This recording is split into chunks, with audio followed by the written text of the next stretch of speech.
Good afternoon, everyone, and thank you for being here. As Michael said, we just started this new initiative on campus, the Black Feminist Collective, and I think we might have a sign-up sheet for our mailing list on the table in the back, maybe.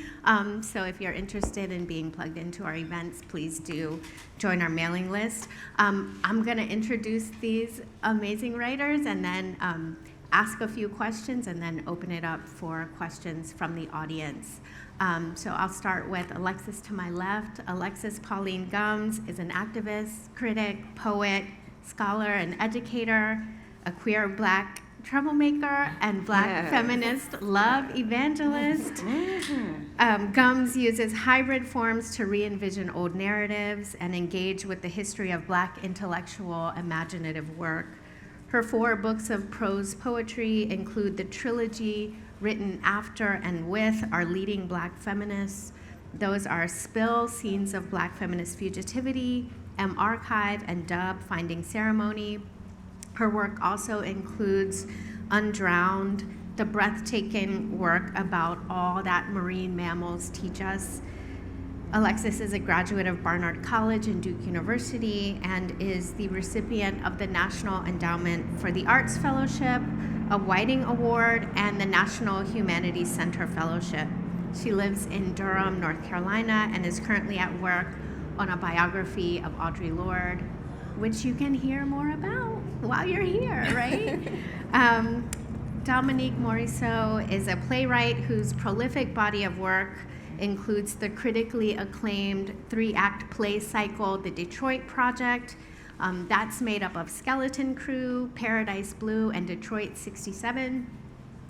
The Windham-Campbell Prize Committee describes the Detroit Project as both deeply poetic and sharply philosophical, drawing upon the rich histories of Black American literature, music, and activism to create unflinching and wildly entertaining dramatic experiences.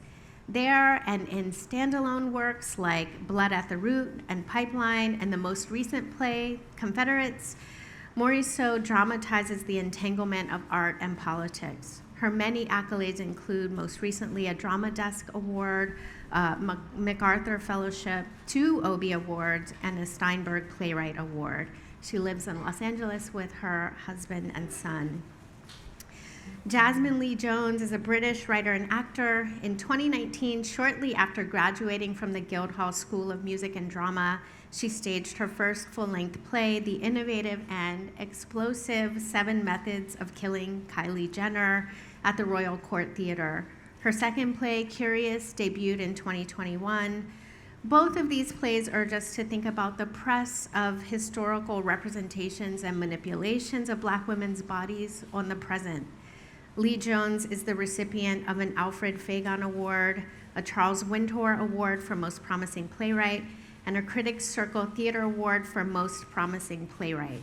She lives in London. Please welcome these 3.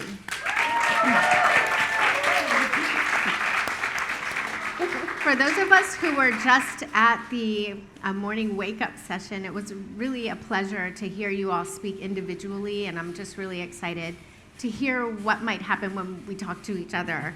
I think I want to begin by just congratulating you all on the Windham-Campbell Prize and say that as a fan of your work, I was really excited and moved by the announcement that you were all 3 getting the award. As a student of Black feminist writing, I see really profound connections between your work. And I hope we can draw some of these connections out as we talk.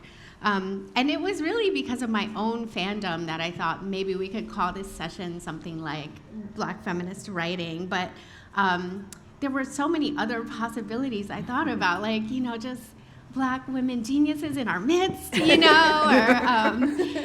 in some ways it was just kind of like a test to see what might happen when we think through this theme.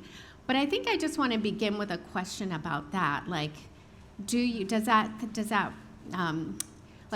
see yourselves as Black feminist writers?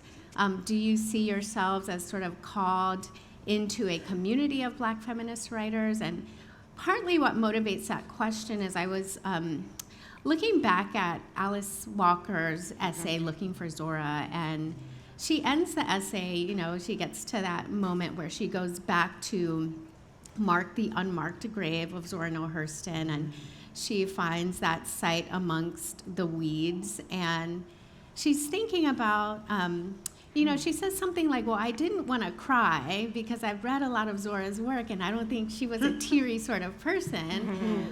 But she's like, just the absurdity of that moment sort of overwhelmed any grief I might feel, right? And so I was thinking, well, what it meant to be a Black feminist writer in 1974 was to enter the sort of absurdity of being in a vocation in which Black women had been seen as objects of writing rather than subjects of writing. And so part of me wants to ask you, like, what does it mean to be a Black feminist writer now? Do you feel sort of hailed by that category? And what does it mean to write in Black feminist community? And maybe we should start with Alexis as a sort of Black queer feminist love evangelist and just sort of think about that together. Definitely.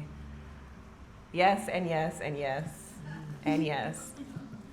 I'm thinking about Alice Walker at the founding conference of the National Black Feminist Organization, wrote this essay that explains why she was so committed to Zora Neale Hurston's work all being in print, which is all in print right now, which you can't say for almost any Black writer. Because she has this moment where she said, we are basically finding our way through the dark. And if we don't make sure that our work stay in print, the generations that come behind us are going to be circling on the same ground that we've already walked through. And there are similar statements from people like Barbara Smith and by so many of the Black feminist writers of that period who were so determined that we wouldn't have the same situation that they had, that we wouldn't have to go try to rediscover the same people that they had struggled to find, who they weren't taught about in their universities. And so I feel, it will take the whole rest of my life to talk about how grateful I am for the tradition of Black feminist writing, how hailed and constituted and loved before I was even born, I feel, by the Black feminist writing tradition. I think that one of the things that was exciting to me about getting to be here together is that I feel a responsibility, and that with every form of visibility, including an award like this, is the possibility that someone else will know about the Black feminist writers that have influenced me and that have influenced us, and therefore they won't have to go do the archival work that we did or wish for the class that we never got to take, the seminar we didn't get to have when we were students. So I do feel like it's progressive in that way, but I also feel, my mom is here. There's such a mother-daughter tradition in Black feminist writing, but it's also the case that it was my mom who handed me Ntozake Shange's books. It was, I don't remember being in our living room and not seeing Alice Walker, Angela Davis, that is a huge gift, and that comes out of the Black feminist print movement, that would even be my childhood and my existence. So I feel so much gratitude. Yeah, thanks for that. I love how clear and definitive you are, Alexis, in that identity, you know what I mean? I think for myself, I struggle with I don't struggle with solidarity with Black women writers. That's easy. I think I struggle with the label of feminism because of its, I feel like so often that word has been invoked and does not have me at the center of it, and I struggle with like where I feel like I fit in that continuum. I know that I have felt very seen by Black women writers. I had to find them, like you said, I had to dig for them. When I was young, and especially when I was in college, I went to the University of Michigan. And when I was at Michigan in the theater department, Black women writers were like electives at best. I mean, they might not even be in your elective courses, you know, but it was no course was dedicated to them at all. And it was never, I never felt like we were never the required reading, you know. Dead white men were definitely required. Maybe some living white men, I'm not really sure. They might have been living at the time, they may not be living right now. But I definitely felt like what the message was between me and my predominantly white classmates was that one voice is urgent and one is okay if you feel like it and you got extra time on your hands. You know, and for me, being able to, realizing that like black women writers have like been a part of my DNA as a writer without me even knowing it really.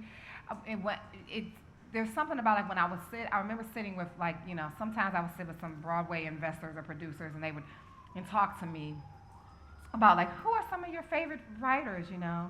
And I remember having a conversation with one very particular old wealthy producer, and she was going down a list of people that, you know, she was just talking regularly and was name dropping just like random, I don't know, Broadway people, I guess, I don't know. As someone who has worked on Broadway several times, I'm still like, I don't know, you know, and, you know, and so she was naming like, you know, and such and Fitz so-and-so and Joan blah, blah, blah, and I was like, oh yeah, I don't know them. Oh yeah, well, no, you should. But, and such and so-and-so, and then there got to a point where she said something to me about who was I listening to, and I was like, oh yeah, well, Pearl Clegg, oh, I don't know her. But it was just so like, meh. Well, you should. Right, exactly. But wow, I should be knowing all these random Broadway producers that are not changing my life in one way or another necessarily, right? But I just thought, oh, it's like, oh, I don't know that person, and they are just, let's move on, you know? And that for me felt like, oh, the DNA of my writing is like people you're going, meh, meh, meh. You know? Wow. And so, but then when I write something on the stage, you're gonna measure it, you're gonna try to judge it, and you don't even know the DNA. How you gonna measure me? You don't know Pearl Clegg, you can't talk about my writing. You don't know what influenced it, you know, but beyond like Lorraine and Ntozake, you know, but how do you not know these the people that are my source? So anyway, I think about, I definitely feel seen in black women's writing. I also struggle because I don't find my presence and my stature as a black woman writer to be disconnected from black men, right? So I don't exist by their erasure. I exist in concert with them, but I also stand individually and recognize the triple, you know, marginalization that happens to black women, you know, I'll say that for now. We'll come back to we can get back to some shit, but that's where I feel. So I just struggle with like, do I embrace that term? Do I want a new one? You know, like what is it? But what's underneath it, I respond to very much. No, it's such a beautiful point about how labels on the one hand can function to sort of call us in community, but on the other hand can serve to alienate writers like from your work or from our work, right? So I think that's really important. Jasmine, I wonder if you have thoughts on this. Yeah, I feel like my mind's so expanded by Alexis and Dominique in this moment. And yesterday, I hope you don't mind me sharing, but just before the ceremony, you don't know what I'm going to say then. Oh, I know. I'm gonna just be open. But it was just, Dominique's play Sunset Baby is one of the first plays I read and loved. And yesterday, sitting on we were just waiting for the ceremony to start, and we were sat outside, and I was sat on the steps. Dominique came over and she said, I'm gonna sit with you.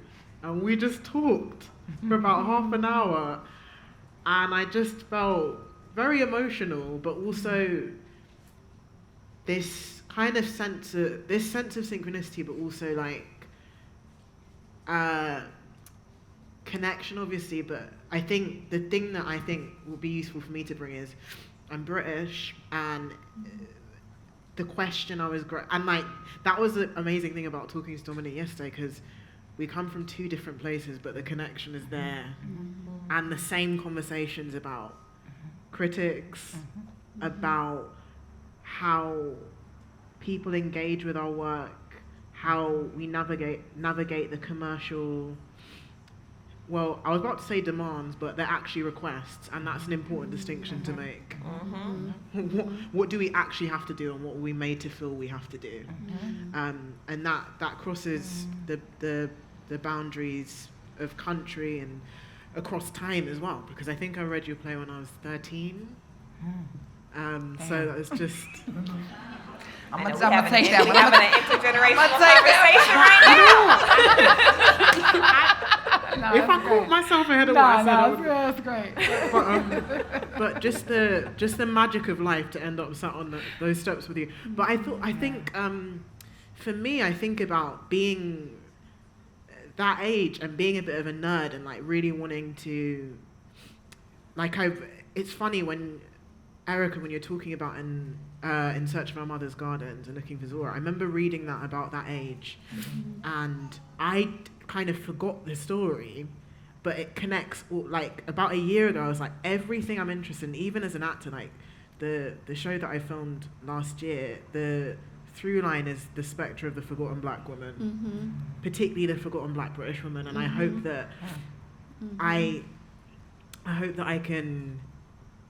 Yeah, like what Alexis was saying, how can the archive be robust enough that the next generation or even this generation doesn't have to do the digging that I had to do?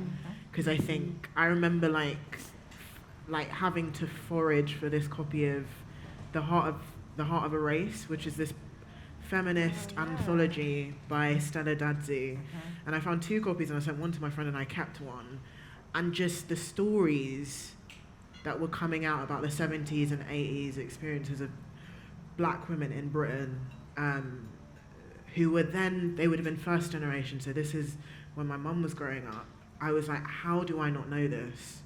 I felt so, and if I knew this, the feeling of, oh, the connection to who I am now is deeply embedded in these past experiences, but there's such, I was talking to Darren about this the other day, there's such ring fencing around information. The book that's really inspired, and yeah, I just want to throw some names out that you might not know, that I consider to be in the black feminist British tradition. So yeah, Stella Dadzi, Olive Morris, we were talking about Claudia Jones yesterday, Althea Jones LeCointe, who was just depicted in Steve McQueen's series, Small Axe series. And to answer your question, because I've kind of gone all around the shop, it's really interesting. I identify so much with Alexis and Dominique's answers. I think because black British feminism has been so erased, I'm honoured to take on that title, because I'm like, yeah, that's us too. Yes, yes. Look, and the thing,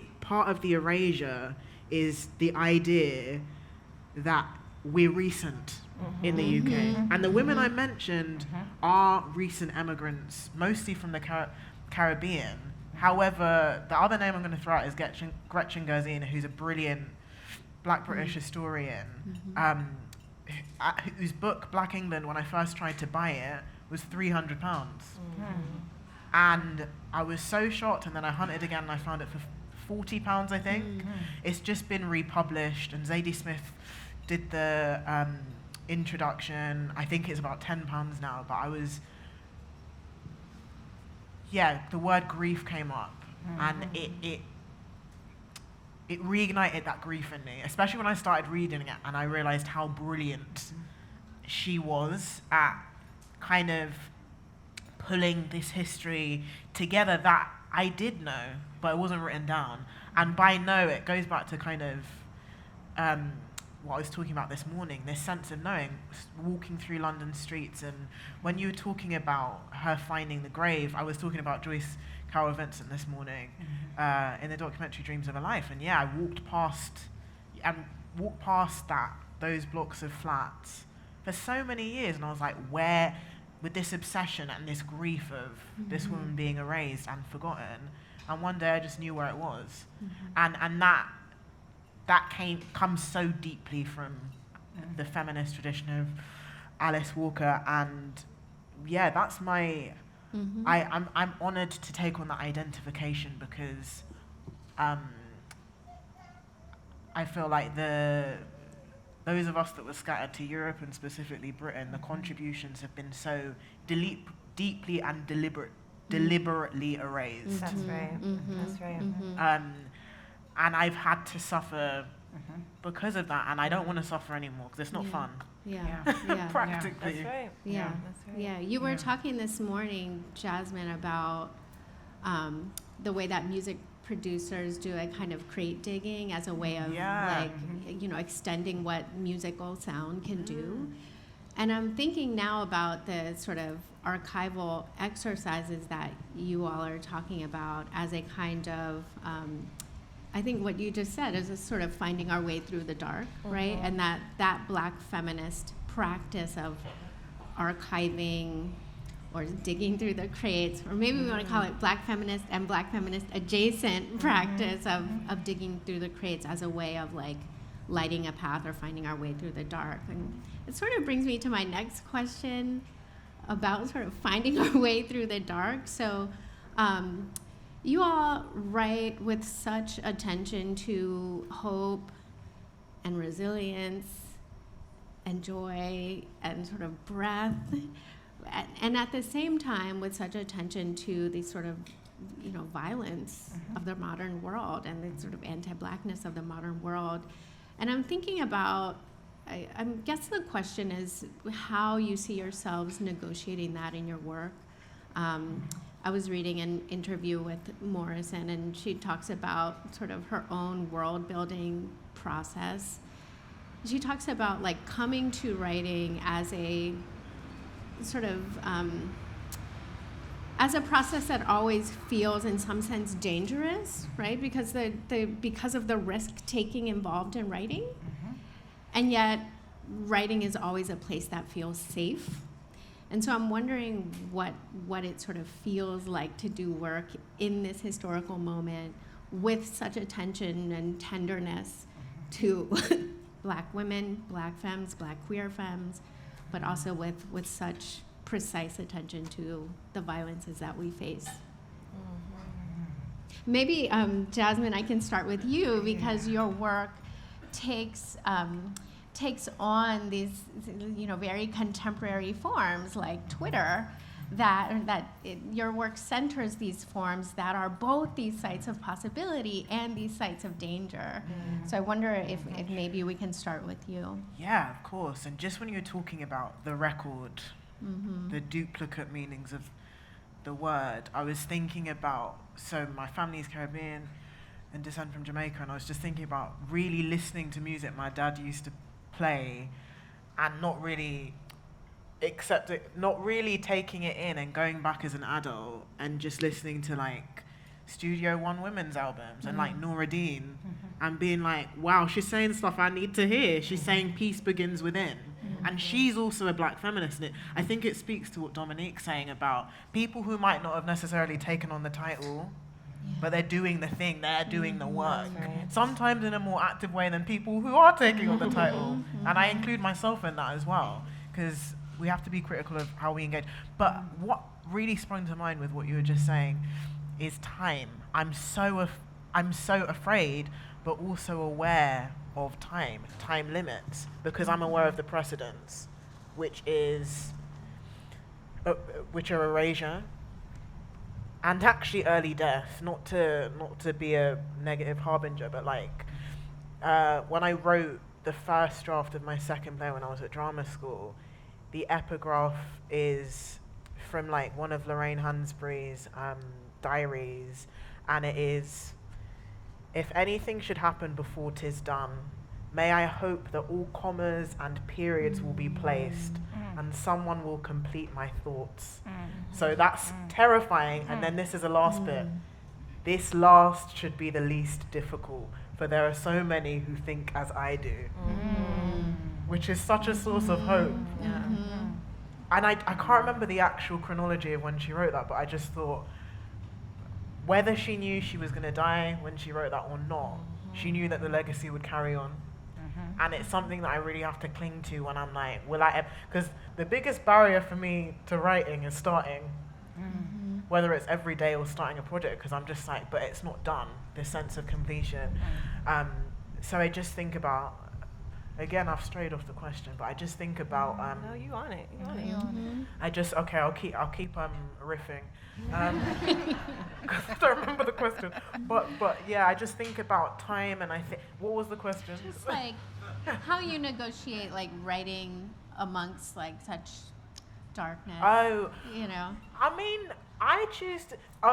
This is my favorite stand-up act. Because we've all got stand-up acts, like stories we tell that we think will incite laughter. But it's like, it kind of reminds me of like, I just am like, the way to deal with that difficulty for me is just to depict it, and I find it hilarious, this whole concept of Afro-surrealism, which is actually realism, because there's not a single thing depicted in those programs. Atlanta, Get Out, I'm trying to think of a British example, that is not real. Yeah, so surreal for whom? That's what I think of. And I just think, that's where my humor comes from. It's so this is a stand-up joke. So me and my family went to watch Get Out, and there was a scene in, I haven't even told the joke yet. We're already laughing. There was a scene in Me and my family went to see Get Out is enough for me. And there was this white couple next to me. And we were the only I think we were among the only people of colour, not even just black people in the theatre.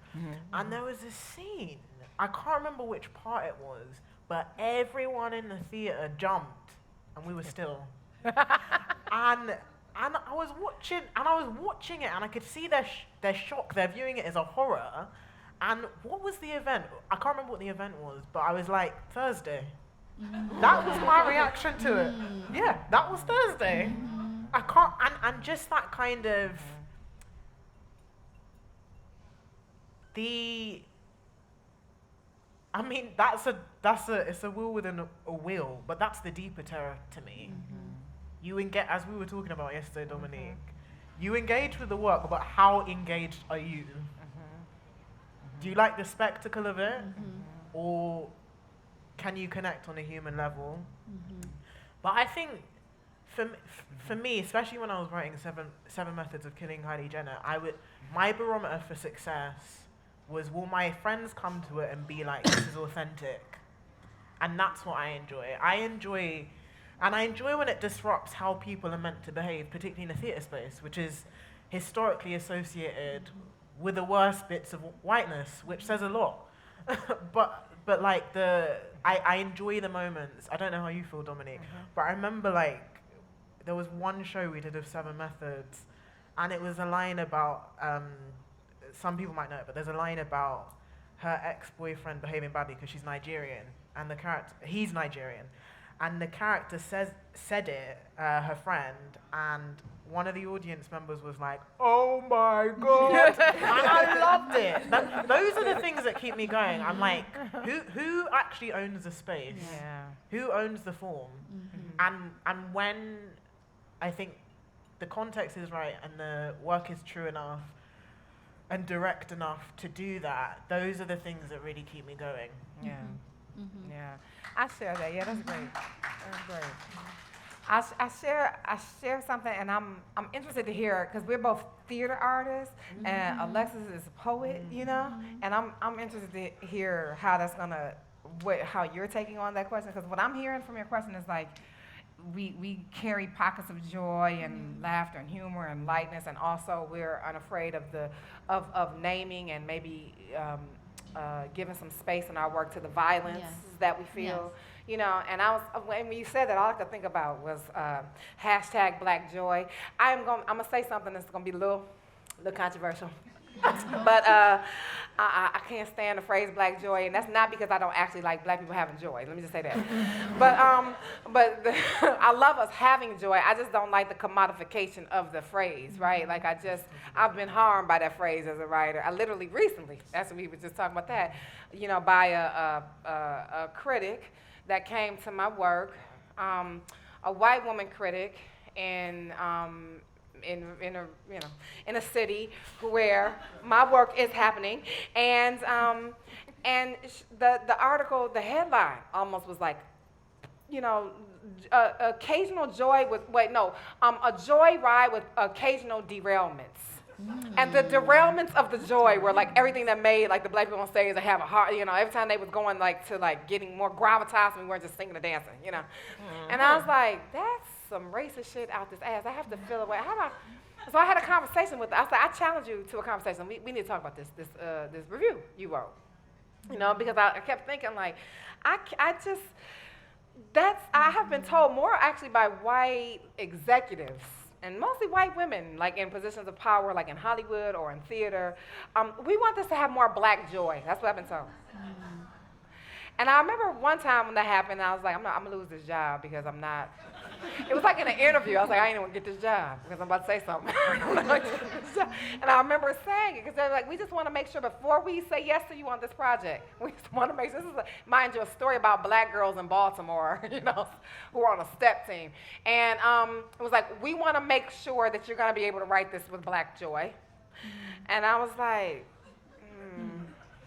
let me see how I'm gonna talk about this.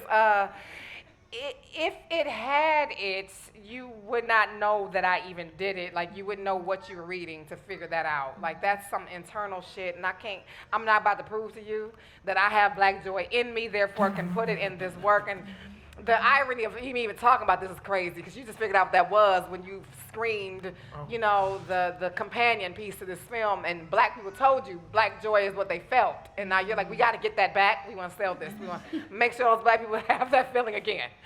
And I felt really, so anyway, that's part of the history of the violence of that phrase for me, is that it's like woke, it's like, woke is being used in this way. I'm like, a black woman started woke. That's Erykah Badu used that song in the 90s on her album, Mama's Gun, when she says, they have a song, what if we weren't something and we were master teachers? I stay woke. That's where that comes from. And woke, Erykah's part of 5% Nation, and that's a whole nother kind of group of folks. And what people don't know when they're quoting woke is they're actually quoting the 5% Nation. They would probably hate if they knew that. And the 5% Nation, believes many things, but they're numerologists and mathematicians, so everything is like the number 7 means God, and like all this stuff that people don't know what they're talking about when they're saying woke. And but what they were also saying was woke is about like being conscious and aware and knowing who you are as a black person in this country. So I love everybody calling themselves woke. I'm like, you know who you are as a black person in this country? You know what I mean? But that's the root of the word woke. That's a quick education. But that's all I'm saying. So it's when things get hashtagged before even hashtags were hashtags. When things get co-opted, when they become like sound bites and not really. There's no like DNA. And I'm like, all these phrases, all stuff has DNA on it. And black women's DNA is all over this stuff. And then you take my DNA, you like sell it back to me or try to tell me, can I achieve my own DNA? It's crazy to me. And I get annoyed, but and I go, I feel like I am writing in a time where I am not interested in making people feel joy. That ain't my job, My job as a writer is not to make you feel good. That's not my job. My job is not even to make me feel good, so why am I make you feel good? My job as a writer is to tell my truth. And how can I tell my truth if joy is the only side I'm telling? That ain't true. That ain't true, and I can't get to joy without acknowledgement of the violence that I feel, that I experience, that I see and witness. I can't get to joy. I don't know what that is. That is as lopsided a humanity as the other side. That's what I want. I mean, that's as lopsided as like anything else. It's like I don't want to see all violence and I don't want to see all joy, because what is that? That's minstrelsy to me. Like what I want to see is three-dimensionality. On the page, on the stage, on the screen, on whatever. I just want to see my full humanity, and I don't want it to be qualified, and I don't want to have to explain it, and I don't want to have to make people feel great about it, and I don't want to have to make people feel bad about it. Like, I just want it to exist. You said this earlier, Alexis, you were like, I just know I want to be free. And that's all I know. I just want to be free. And I think of like Alice Walker, I think of Ntozake Shange and how when they would tell their truths, you know, how they were getting at Toni Morrison, you know, they couldn't even tell their whole truths without being co-opted in some way. And Toni is the one who really coined the whole idea of white gaze on your work, you know? And I go, she wrote so free of that. And I write free of that too, actually. I don't have that gaze on me. I feel like when white audiences or white audiences of all backgrounds, really, when they can find their way into my work, that's because they see humanity in me. But it's not my work to prove that to them. Yeah. If you don't see it because I didn't sell it to you some kind of way, I don't have to sell myself to you to be acknowledged, you know? Like, I just want to be. And I think that's what, when I'm driven to write in these times, I'm driven to write, not one way or the other. I'm trying to write, I'm driven to create the wholeness and the totality of my human experience, you know? Yeah. And that's all I owe anybody. Yeah. You're both raising such important points about audience and reception, and I want to come back to that, but I wonder if you have thoughts about just negotiating the light and the darkness. And Yeah, I kept thinking, Dominique, while you were speaking, joy, the world didn't give it to me, the world can't take it away. This understanding of dignity. I think that what I think about Fannie Lou Hamer, the great civil rights leader who, if I'm the first person to tell you about Fannie Lou Hamer, I'm honored and also horrified, but she went to Charleston, to the slave ports, and looked at the ledgers of how the people were referred to who were brought in chains. And she witnessed so many horrors of white terrorism in Mississippi and her community. And she survived police brutality for going to try to register to vote. And she decided to sing with people with such an unkillable joy that they would then all go risk their lives and go register to vote when they knew that their employers had already told them they were going to fire them if they did it. That when she went and did it, she came home and they shot through her window. That's my tradition. So there's not, my understanding of what happened is that Fannie Lou Hamer, with a clear analysis and a direct experience of extreme violence, not only through the acts of terroristic response, but also through the starvation of Black people who are completely disenfranchised in Mississippi, where she was growing up as a sharecropper. She took that whole experience, and her decision was to love me. Her decision was to take the actions that would be loving towards a future with people in it that she wouldn't meet. And I feel really emotional about that. I can't even talk about Fannie Lou Hamer without feeling loved in a way that is connected to how I felt when I read Zora Neale Hurston's Their Eyes Were Watching God. It is, it's the reason that I'm a writer, because I see that it's the most powerful thing I've experienced, is that love that is not stopped by everything that should be able to stop it. Death should be able to stop it. Existing across generations and never getting to touch each other, it should be able to stop it. The books being out of print should be able to stop it. Nothing has stopped it from coming to me. Like, I receive it, I'm a witness. This is why I'm a Black feminist love evangelist, right? Because I'm like, then we're in a tent. and we're here in the Like tent the revival, tent right? And I came here with the queer poet preacher, Shango Dare. So, so that means that I know what's possible. And so when I sit down and I'm writing,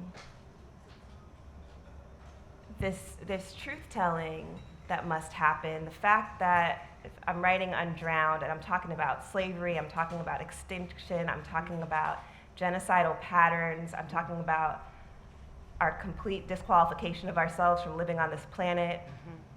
And I know that my clarity around the ceremony that's called for and confronting those reality must be a loving ceremony, because that's what persists, that's what prevails, that's what I've received through all possible barriers, and so then that's what happens. You know, that's the I do have to notice my breathing. I mean, think about how Fannie Lou Hamer must have calibrated her breathing to be able to feel all of that and still be able to open herself up and sing so that everybody would want to join in, and that it would be that liberating in those mass meetings that they would take a futuristic action that was not justified by their present circumstances. That's the assignment. And I'm not saying that I'm doing what Fannie Lou Hamer did in my books. I'm just saying that I'm profoundly informed by that, and she's with me there when I'm writing right now. And so it seems like a contradiction that I would write about what I write about and then hear people be like, I read this to my baby. People have sent me pictures of themselves reading Undrowned to their newborn babies, like during skin to skin time, or they got it in their wedding vows and stuff. And it's like, who, you know, do you know you? And they do know, because this is what it means to me to be a Black feminist writer. It means I'm accountable to the transmission of that love. And period. And it means that I am really happy about it. It is a joyful assignment. It also means that the dignity of being able to have the full range of experiences and feelings and knowledges, not to turn away from the violence that it is our assignment to end and move beyond with love. There has to be space for all of that. And I'm not the first person to try to make space for me to have it. You know, it's not, you know, as we were both saying, it's not something that is an individual project.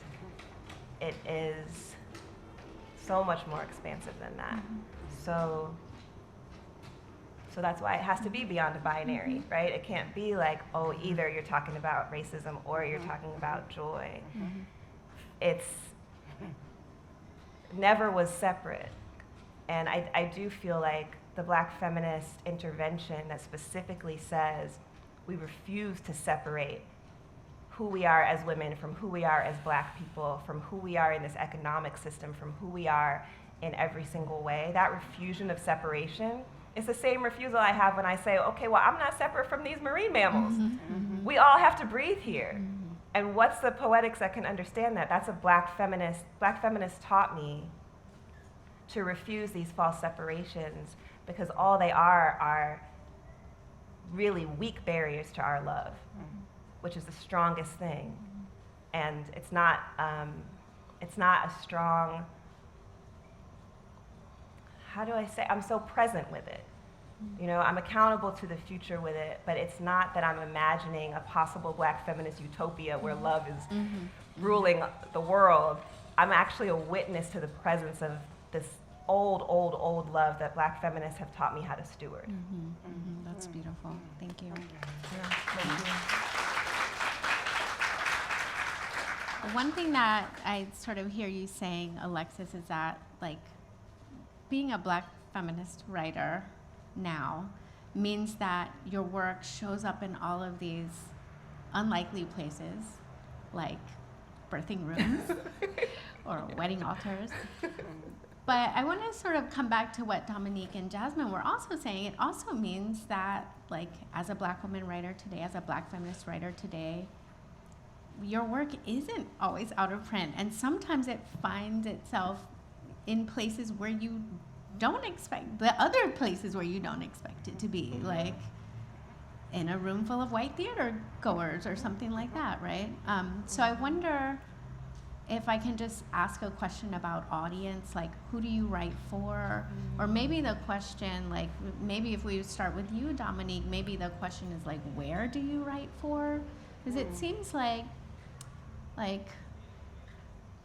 you don't just write about Detroit, but Detroit is where you write from, right? And I wonder if maybe the question of audience is also a question of place. Like, how does place figure in your work? Where does your work get placed, right? So maybe just that, and then maybe after that we can open it up for audience questions. Yeah, That's a great question. that is a great question. I'm like, where? I always say, you know, because I mean, if you ask me who I'm writing for, I'm writing for whomever, who hears me, who has access, who finds their way in. That's who I'm writing for, you know. But I am writing from a very particular place, and for me, that's if I'm writing from a space, and because of the work. You know, when you get off the page onto the stage, I was saying, like, playwrights are the only people. We were talking about this at dinner last night. I had a great dinner table. Shout out to my dinner table folks. And we were talking about playwrights are to me, some of the only writing artists I know that cannot see their work as intended without a whole bunch of other people in agreement to it and to bring it onto to another form, right? Like, if I write a poem, as a poet, if no one hears that poem and no one reads that poem, I've still gotten it out of me as intended.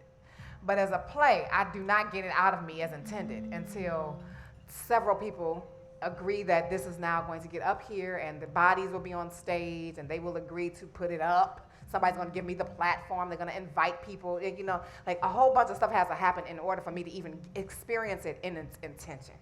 And so because of that, I have to be really clear about what it's from so that that intention is matched in all of those other people's agreements. Yes. You know? And I have to also know that it came from a very specific place so that that's the measure, you know? And you can't measure it outside of that intention and measure me fair, you know? And so I say that to say, like, if I'm writing about people from Detroit, or I'm writing about, you know, black women in the South, which I have a play about that. That, you know, even though it is for everyone, the absence of black women from the South in the audience is a problem when they are being on display on the stage, for me. So if I'm writing about, you know, a black community of any kind and they are not in the audience, then the audience is also suffering to me too, because you're not getting to experience this inside of the culture. You're getting a lopsided experience. You're not getting an immersed experience of what this work is, you know? I mean, in the best moments of my work, you know, right now I have a Soul Train musical that's up in San Francisco, and to see that musical with a black audience is a whole nother situation. It's just for like everybody. And everybody grew up on Soul Train because it was a nationally syndicated show, you know? And it's like watching white folks, black folks, Asian folks, Native folks, Latinx folks come to the theater and be in this very black experience together is a real thing, you know? And black audiences tend to give, particularly white audiences, a lot of permission, you know what I mean? So like, once the black audience is with it, the white audience is like, all right, they with it, I'm with it. We're all with it, you know what I mean? But without that permission, there's a little bit of a wall, there's a politeness, there's all these other things that are happening. There's a policing of the self, there's like all this stuff going on. That somehow when black people are in the, you know, present, and also especially when they're like in the dominant space, you know, there's a whole lot of like freedom. Stuff gets let go, everybody's shit gets let go, you know? And that's a very satisfying experience for me. But I say they have to be, but if they're not there, if they're completely void, then I would feel uncomfortable at being, you know, being lopsided like that as an audience member. We're all here and you're all there. That's weird. I saw something like that in London, actually. No, it was in Russia. It got kicked out of London. It was in Russia. It was a human zoo exhibit. Black London kicked it out. And I was like, and Russell was like, here we go, we'll take it. Well. And it was a human zoo of slavery. And I walked into that one blind with some folks, you know? And I remember the look of terror on one of my colleagues' faces when he realized what was going on. And they turned to me and they said, Dominique, do you know what we're going to? And I was like, no, I'm just here on this experience with the guides who brought us here. They're like, it's a human zoo on slavery. I was like, oh shit, and here we go. And I walked into that and I was like, this is some hard shit to experience. As the only black person, frankly, in all of Russia that I have seen, except for in this exhibit. So I'm like, this is what other black people are. They've been in this museum, and just me. And that was a real hard experience. And so I know what that's like, and that don't feel good. So I feel like the audience is important to me, and that we just can't have a lopsided human experience. You're gonna come immerse yourself in the culture. It can't just be we on the stage and you in the audience, and we're not together. We're not an ecosystem, Yeah. No, that's such an important point. I wonder if maybe now's a good time to take maybe one question from the audience. I know we have like 10 minutes left, and I want to make sure you hear. As a writer in and like student of Black feminist writing, something that I think a lot about is how the truths, as was mentioned above, that come out, they feel intergenerational and revelatory. And you all are writers by profession and trade. And so I'm really curious about how you balance kind of the free nature of that truth coming when it comes, and like the real financial material realities of having to produce, right? Like, how do you strike that balance of not like pumping yourself for that, letting it be emergent, but also like needing to pay bills and like be viable? So thank you. Thank you. Great question. Yeah, it's so funny. I'm so glad you asked for that question, because I feel like that's the question. That's the answer to that question. How do you do this? You guys are talking to each other and y'all didn't even realize. Exactly. Wow. What did we not figure out? Exactly. Yeah, what did we not figure out is how to be viable. But also, it's weird. But also, I know I said that in jest, but that kind of intuition is the thing that allows me to not answer the question, but deal with the question. I'm like, I don't know where this is leading me.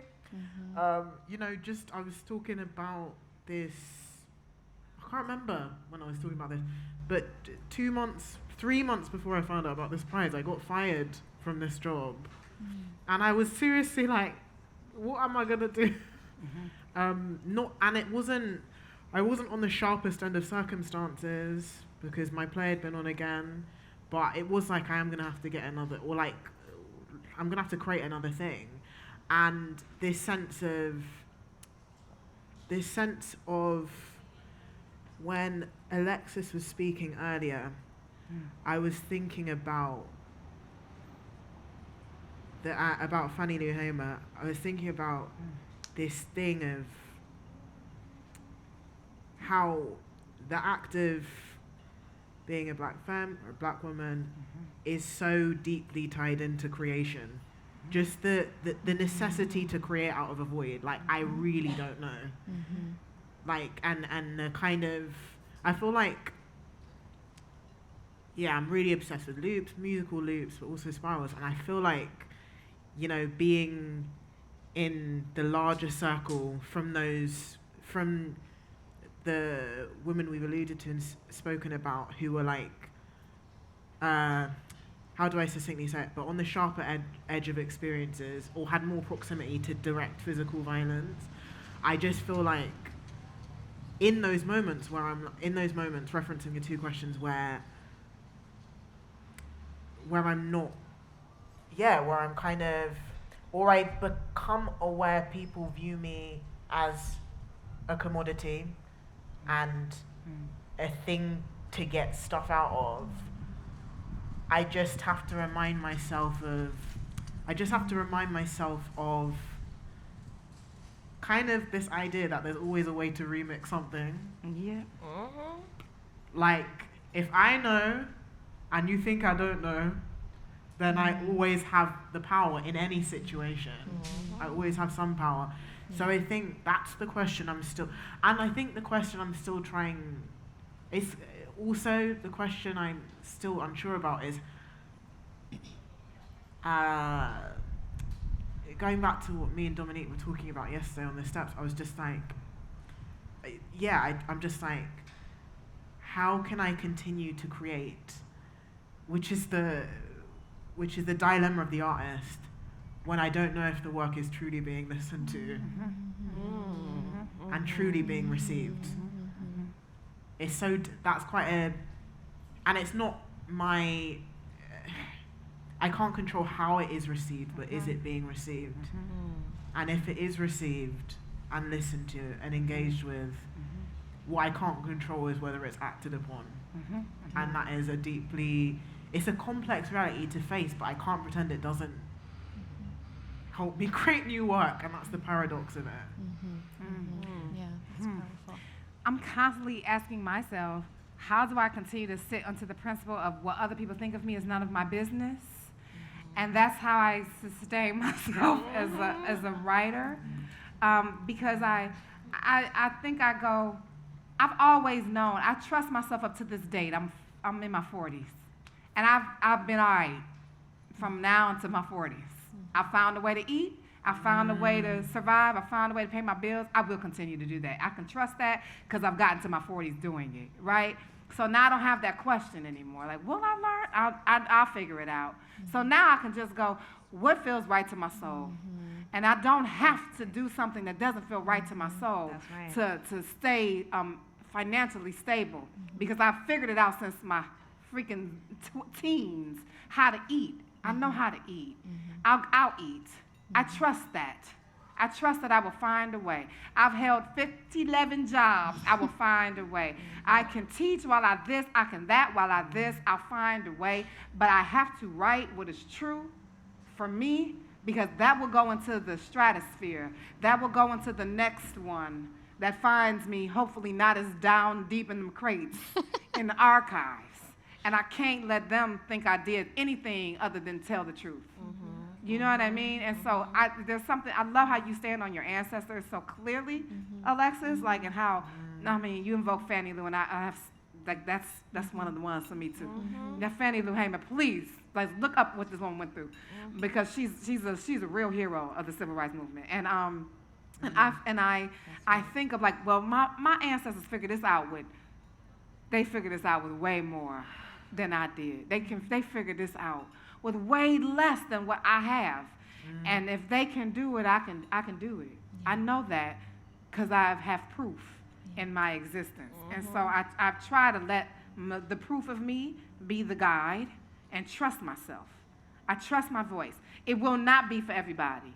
There will be people that try to slam me, but they will not prevail if what I am doing is for my own greater good and for some other greater good. It will prevail.